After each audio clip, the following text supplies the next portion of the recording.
Craig, thank you very much for this talk. I found it incredible. My question is, I have a key manager and I have a couple of key staff.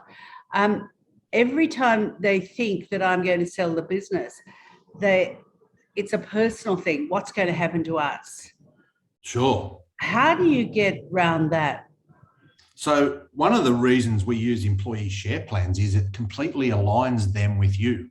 So instead of them today thinking, oh my God, they're going to sell the business, I might not have a job, I might not like the buyer, I'm going to work for someone I don't even know, blah, blah, blah. They make up a great story in their head, I'm sure.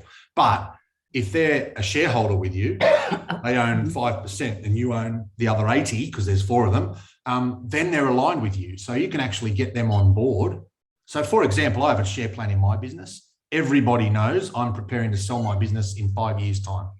We've even talked about who might buy it, what it needs to look like when they buy it, and what opportunities that has for staff, because they're obviously thinking about what's in it for me.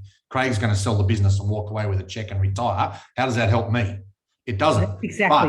That's exactly what I'm finding. So what I've done is said, well, firstly, you're going to get a check at the same time I do. Won't be as big as mine because you don't own the whole thing, but you own a part of it. So firstly, there's a financial reward. More importantly, we've talked about the opportunity. If I sold my business to a much larger business, let's say I sell it to a KPMG, just to make up a name, right? KPMG buys it, suddenly my staff have got opportunities all around the world in all sorts of different business divisions, working for all sorts of different people in offices all around Australia that they don't have with me. So I think it's around A, aligning them with you, which might be an employee share plan type approach.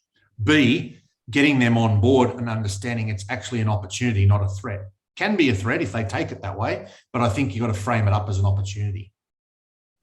Okay, thanks. It's not always easy to do, but look, the other thing I would say is most business owners' key instinct is to hide it, not tell people, lie about it.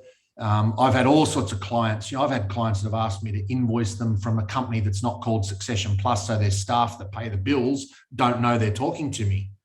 And I just say, what? Why? Explain that to me a bit. Do you think that your employees are thinking you're never going to exit or sell? I don't think so. I think they all know that's probably why you went into business.